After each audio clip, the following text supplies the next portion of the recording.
లేనటువంటి జీవితం. సునాయాసైన మరణం అంటే చెట్టు నుంచి పండు రాలిపోయినట్టు రాలిపోవాలి మనం, అంతేగాని ఐసీయూల్లో వెంటిలేటర్స్ పైన ఉండి అలాగే డయాలసిస్ కేసుల్లో ఉండి ఇలాగ కాకుండా రేడియేషన్ థెరపీ కీమోథెరపీలు బారిన పడకుండా మనం ఏంటంటే సహజ సిద్ధంగా మనం పూర్వోత్పన్న ముచ్చో ముఖ్యం మాంగుతారుతున్నారు. ఆ రకంగా చెట్టు నుంచి పండు విడియబడినట్టు దేహం నుంచి జీవుడు విడిపడాలి. ఇది మన భారతీయ సనాతన ధర్మం చెప్తుంది. మరి ఇందులో మనకి ఆవుకి ఎంతో ప్రాముఖ్యత ఉంది. ఇదంతా కూడా ఏంటంటే మనము జాగ్రత్తగా గోమాత అన్నారు కాబట్టి పంచగవ్య అనే దానిపైన మనం వీలైనంత అంటే మనకి వరల్డ్ హెల్త్ ఆర్గనైజేషన్ ప్రకారము 4200 డిసీజెస్ ఉన్నాయి. అలాగే all India institute of medical సైన్సెస్లో 46 సూపర్ స్పెషాలిటీస్ ఉన్నాయి.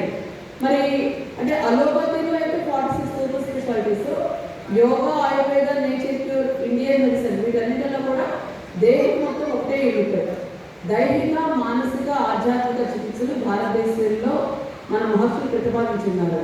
కాబట్టి పంచగవ్య విజ్ఞానం అనేది మనకి పంచకోశ సిద్ధాంతానికి, సప్తధాతువులకి, త్రిదోషాలకి, త్రిగుణాలకి సమన్వయం చేసి ఒక వ్యక్తికి ఎటువంటి ఇంటిగ్రల్ అప్రోచ్లో హెల్త్ అనాలిసిస్ చేస్తే వాళ్ళకి మంచి మెరుగైనటువంటి పంచగవ్య మెడిసిన్ ఇవ్వగలుగుతాము. దానికి మనకి ఏంటంటే నాడీ వైద్యము ఇదంతా కూడా మంచి సిలబస్ ట్రైన్ చేసి సర్టిఫికేట్ కోర్సెస్ ఇవన్నీ కూడా మరి మన బాలకృష్ణ గురువు గారు ఏర్పాటు చేయడము, అలాగే అనేక మంది మహోదయులందరూ వేదిక మీద ఉన్నారు. వాళ్ళందరూ కూడా జాతీయ స్థాయిలో మంచి కృషి చేసి ఈ సబ్జెక్టును ప్రజల్లోకి తీసుకెళ్ళడానికి ఎంతో శ్రమ, దాదాపుగా ఒక 20 సంవత్సరాల నుంచి ఈ కృషి అంతా జరుగుతుంది. కాబట్టి ఏదైతే మహానుభావులు, మహర్షులు, మహాయోగులు వాళ్ళ యొక్క జీవితాన్ని పణంగా పెట్టి గొప్ప గొప్ప విజ్ఞాన అంశాలను ప్రజలకు చేయాలని చూస్తున్నారో ఆ గొప్ప విషయాలన్నింటినీ కూడా తర్వాత తరం వాళ్ళని తయారు చేయడంలో ఉపయోగిస్తారు. కాబట్టి నేర్చుకున్న వాళ్ళందరూ కూడా ఈ సబ్జెక్టుని జాగ్రత్తగా ఆకలింపు చేసుకొని మల్టీ మోడల్ థెరపీ అంటారు.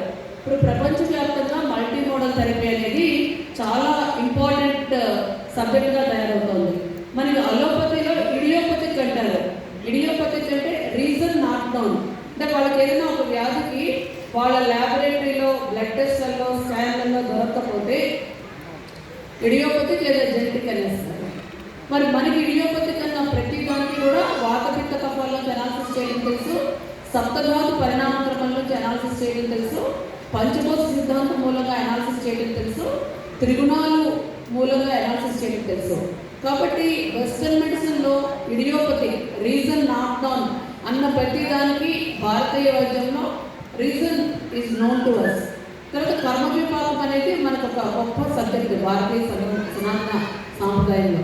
కాబట్టి ఇంత ఇంటిగ్రేషన్ ఉన్నటువంటి ఈ పంచగవ్య విజ్ఞానం అనే కోర్సుని అందరూ చదువుకోవటం వల్ల సమాజానికి మరింత మేలు జరిగి అందరికీ కూడా ఇంటింట ఆరోగ్యం, అందరికీ సౌభాగ్యం అనే నినాదంతో ఈ ఆరోగ్య భద్రత ఉద్యమం ముందుకు వెళ్తుందని చెప్పి ఆశిస్తున్నాను. నేను ఒకసారి ఒక ప్రతిజ్ఞ చేయిస్తాను, అందరూ లేచి నుంచోండి, నేను చెప్పింది చెప్పండి.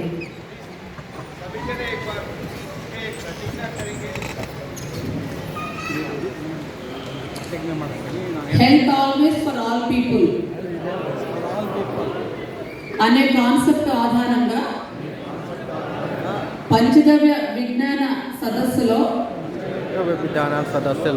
పాల్గొన్న నేను ఈ శాస్త్రాన్ని అధ్యయనం చేయడంలో నా సర్వశక్తిలో కేంద్రీకరించి ఎటువంటి అనారోగ్యాన్నైనా విశ్లేషించి దానికి కారణం కనుగొని మానవ మేధస్సుకు అందుబాటులో ఉన్న అన్ని రకాల వైద్య విధానాలను పంచగవ్య విజ్ఞానంతో జోడించి ఋషి జ్ఞాన విజ్ఞానాన్ని ప్రజల్లోకి తీసుకువెళ్ళి నా కుటుంబాన్ని ఆరోగ్యంగా ఉంచుతూ సమాజంలో ఉన్న అందరి ఆరోగ్యం పట్ల పూర్తి బాధ్యత వహిస్తానని మరియు రహదారి భద్రతా నియమాలు తూచా తప్పకుండా పాటించి ప్రమాదరహిత సమాజాన్ని సృష్టించ నా సాయశక్తుల నేను కృషి చేస్తానని health safety for road safety